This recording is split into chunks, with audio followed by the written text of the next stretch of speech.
वेळावर त्यांना जायचंय की त्यांनी आपले विचार या विचार मंचावरून मांडावेत. रामकृष्ण.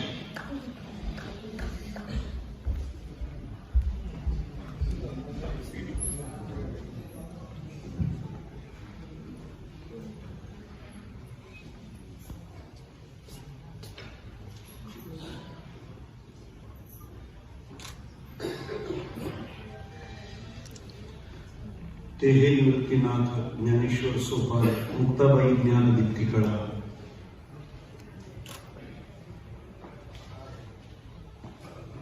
थोर संत आणि अखिल संप्रदायाचे काका सोपान काकांच्या इथल्या पावन अस्तित्वाला वंदन. त्यासोबत या ठिकाणी विवेक वर्धिनी चॅरिटेबल ट्रस्टने आयोजित केलेला हा वारकरी कीर्तन संमेलनाचा उपक्रम. त्यानिमित्ताने या समग्र संमेलनाचे अध्यक्ष आणि विदर्भाचे रत्न, त्यापेक्षा वारकरी संप्रदायाचे मुलुक मैदानी तोप हरिभक्तीपरायण ज्ञानेश्वर महाराज वाघ, या उपक्रमाचे उद्घाटक हरिभक्तीपरायण प्रकाश महाराज जवंजा, त्या सोबतीला ह्या चाललेल्या परिसंवादाचे अध्यक्ष आदरणीय लक्ष्मण महाराज कोकाटे, आमच्या परिसंवादातले सोबती आदरणीय ज्ञानेश्वर माऊली शिंदे, अध्यापक वारकरी शिक्षण संस्था आळंदी, सोहळा ज्यांच्या शब्दाने मार्गस्थ होतो आदरणीय राजाभाऊ चोपदार, आणि या सोबतीने संपन्न आणि समृद्ध असलेलं हे व्यासपीठ आहे. या सर्वांना मी विनम्र भावाने वंदन करतो. मगाशी आदरणीय राजाभाऊ म्हणाले की या संमेलनाची सुरू होण्याची वेळ जरी पाळली गेली नसली तरी आपण संपण्याची वेळ पाळूया आणि त्यात फार आनंद असतो आणि तो आपल्याला सर्वांना घ्यायचा आहे. सर्वात प्रथम हे संमेलन सासवडमध्ये संपन्न होत आहे. योग असा आहे, आपलं संमेलन चालू असताना दुसरे संमेलन धाराशिवला सुरू आहे, उस्मानाबादला सुरू आहे. इथलं संमेलन ही काकांच्याच नावाने चाललंय आणि तिथलं संमेलन ही काकांच्याच नावाने चाललेलं आहे. आणि महाराष्ट्राला तारणारे हे काका आहेत, त्याच्यामुळे हे संमेलनही आपल्यासाठी तारकच ठरेल हे निश्चित. दुसरी महत्वाची बाब, ही भूमी सर्व अर्थाने अत्यंत श्रेष्ठ आहे.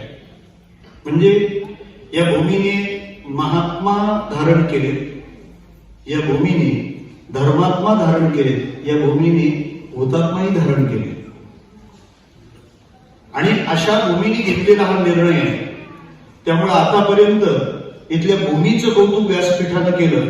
मला या भूमीच्या भूमिकेचंही कौतुक करावं असं वाटतं. ही भूमिका फार गोड आहे आणि चांगल्या भूमिकेसाठी चांगली भूमीच निवडावी लागते. म्हणून भूमिका मांडायला ही भूमी का निवडली हा प्रश्न शिल्लकच राहत नाही. या संमेलनाचा विषय आणि स्वरूप वारकरी कीर्तन संमेलन असा आहे. कीर्तनाची आपल्या दैनंदिन जीवनातली स्थिती, तिची भूमिका, तिची आवश्यकता पाहताना ही भूमी सोपान काका ही उपक्रमाची रचना सोपान काकांच्याच भूमीत का झाली असावी. त्याचं कारण आहे, आपण ज्या स्थितीत आहोत तिथून उठून आम्हाला परमात्म्यापर्यंत जायचं आहे, उंचावर जायचं आहे, उन्नत व्हायचं आहे. देव पाहो उंच ठाई उभे राहू. आम्हाला उन्नत व्हायचंय, वर जायचं आहे.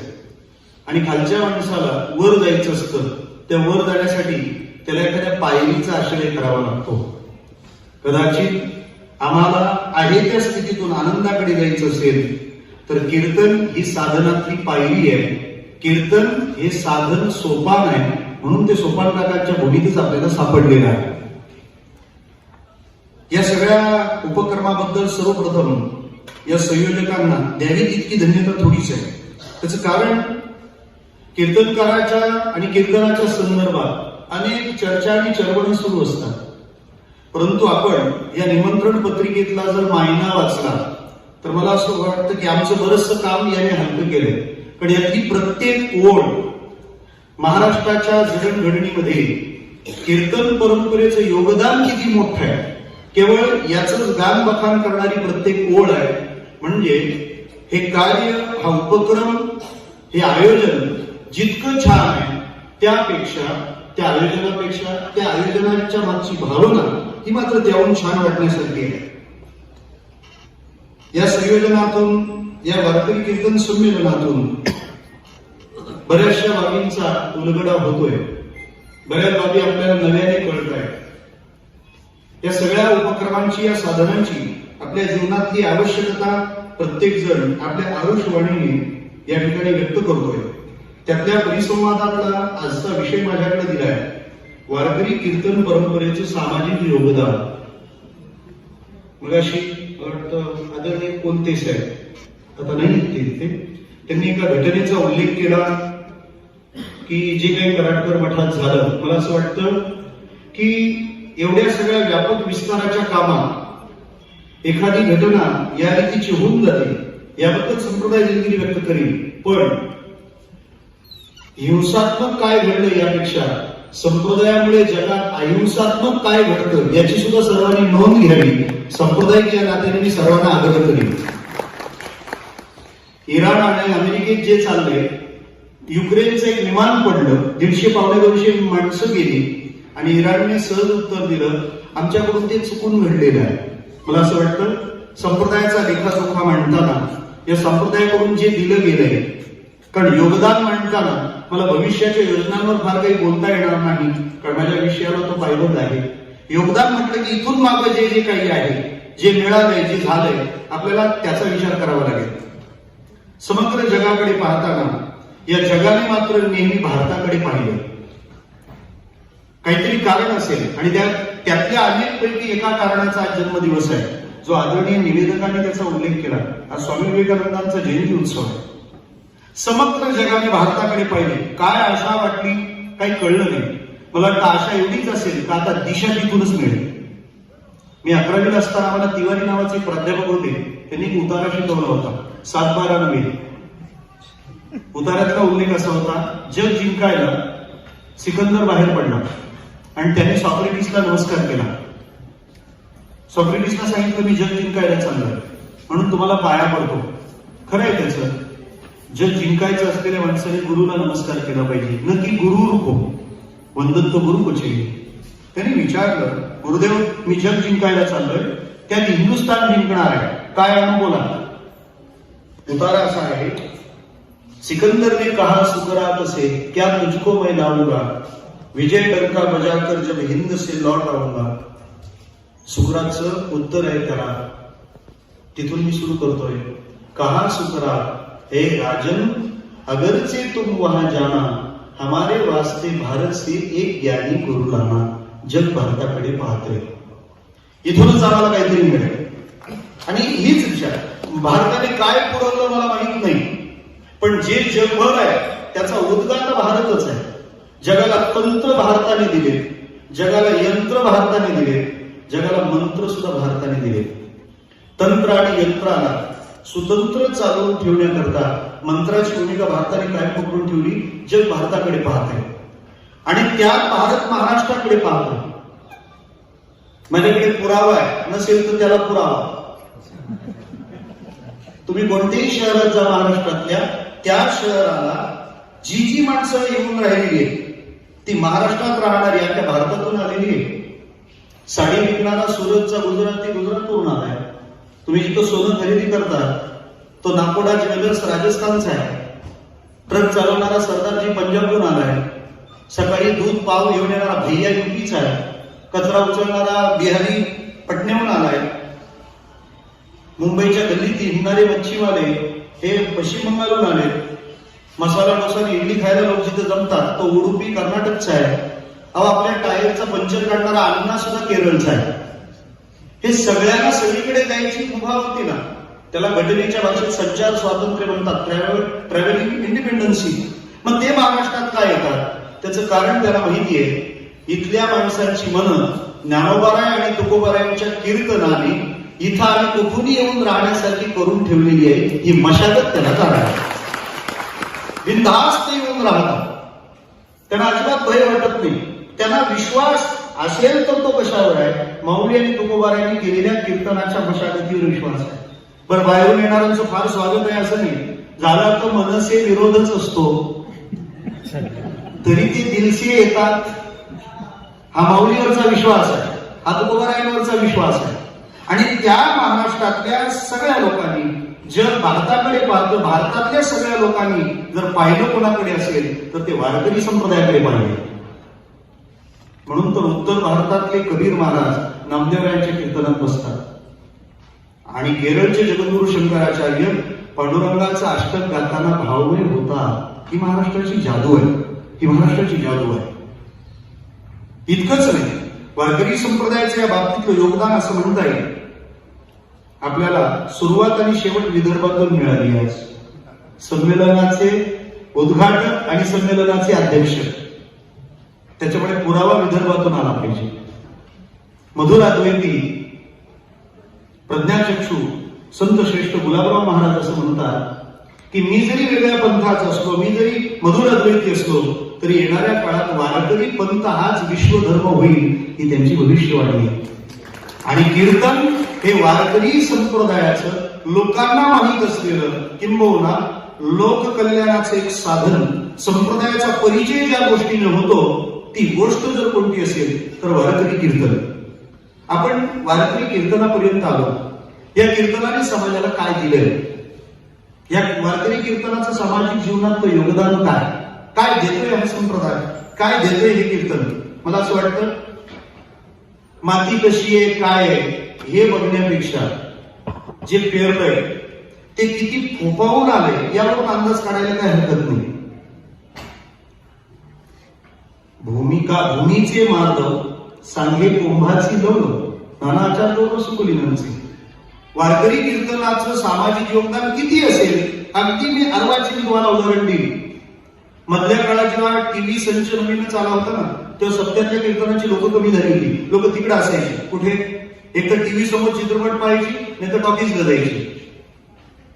लोकांना जी टॉकीज आवडायची ती टॉकीज आता सकाळी उठल्यापासून वारकरी कीर्तन करू लागली. योगदान नाकारताच काही दिवसांनी सगळे चॅनेल हबप होणार आहेत. बरं का? कीर्तन सोडून दुसरं काहीच नसणार आहे. हे तुम्हाला मान्य करावं लागेल. हे योगदानाची निशाणी आहे. का?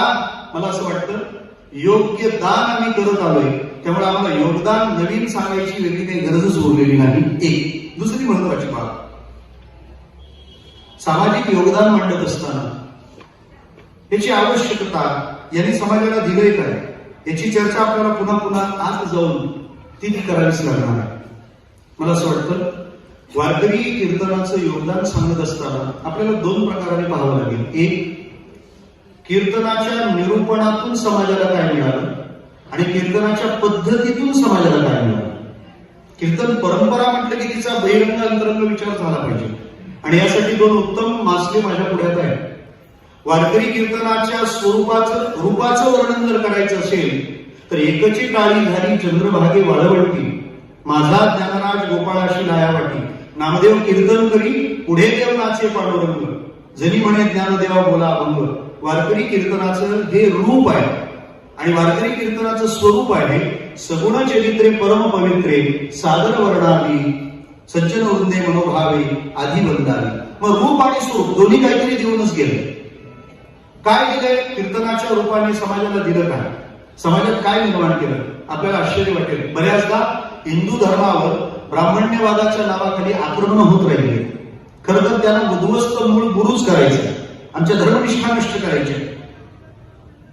पण या वारकरी कीर्तनाच्या रूपाने जगासमोर एक वेगळाच आदर्श ठेवून दिला. का?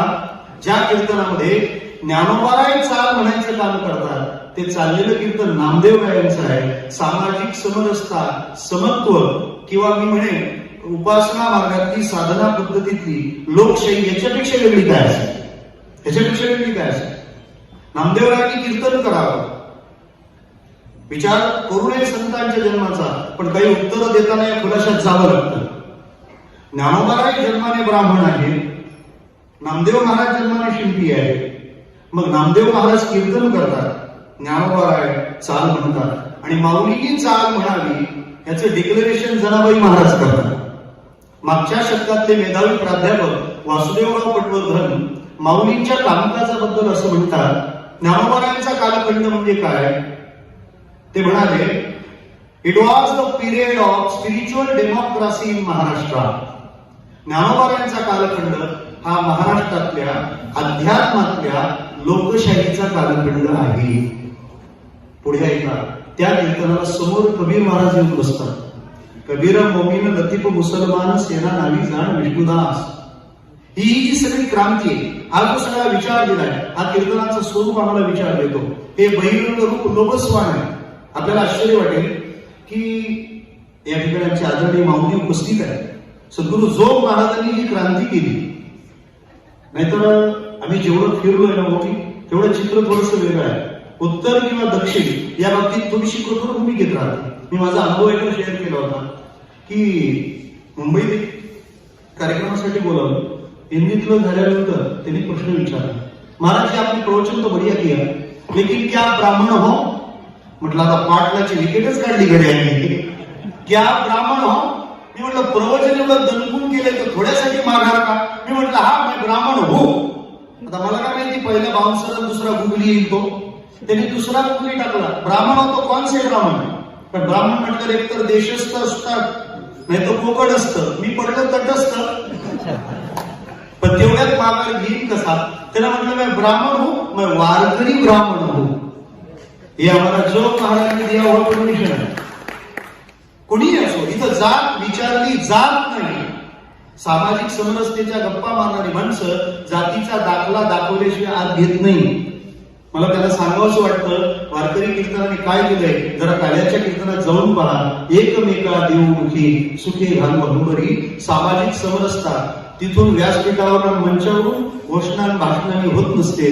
त्याला काला एकमेकाला भरवावा लागतो. हे वारकरी कीर्तनाचं योगदान. हे योगदान आपण पंढरपूरला जर नीट गेला तरी पण छान पाहायला मिळेल. चोखोबारायांना नमस्कार केल्याशिवाय आम्ही जात नाही. हे जातीयतेला दिलेलं चोख उत्तर आहे. आम्ही कानोबाकरा मातेच्या त्या वृक्षाला डोकं लावल्याशिवाय पुढे जात नाही. इकडं तिकडं डोकं लावणारी माणसं तिथं डोकं का लावत नाही? बहुतेक असतं तर नक्कीच लावलं असतं किंवा तेवढ्यासाठीच नसावं. काय कानोबाकरा मातेचं जीवन आहे. कान्होबाने जिला पात्र ठरवली ती कान्होबा. जिला भेटल्याशिवाय आपण कान्होबाला भेटायला पात्र नाही ती कान्होबा. आधी कान्हो पात्रा आणि मग तो कान्हो पाहत राहा. वारकरी कीर्तनाचा हा प्रसाद.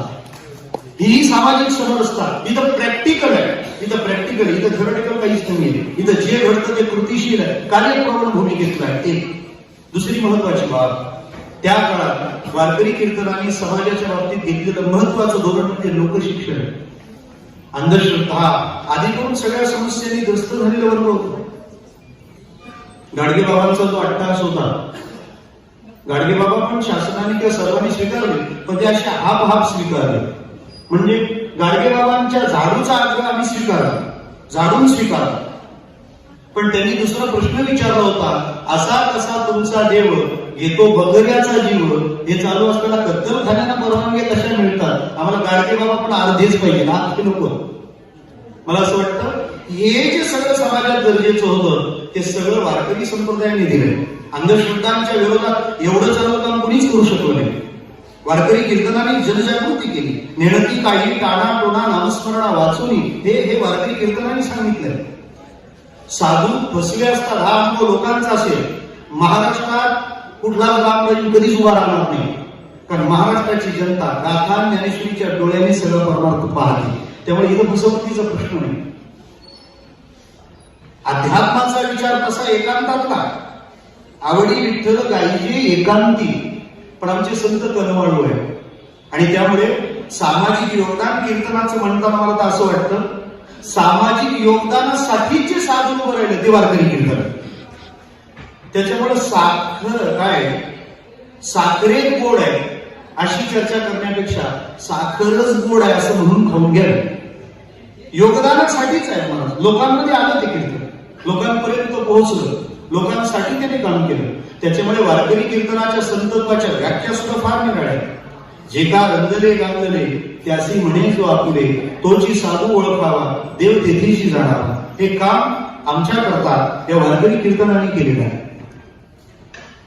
महाराष्ट्राचे दिवंगत मुख्यमंत्री स्वर्गीय विलासराव देशमुख जेव्हा दुष्काळाच्या आत्महत्या सुरू झाल्या तेव्हा त्यांच्या भाषणात एक कोट आहे की महाराष्ट्रातली आत्महत्या जी नैराश्याने होते शेतकऱ्यांकडून ती जर थांबवायची असेल तर मला फक्त आता एकच आशेचा किरण दिसतो, या लोकांनी कीर्तनं ऐकली पाहिजे. विलासरावांचे हे विवेकी विचार आहेत.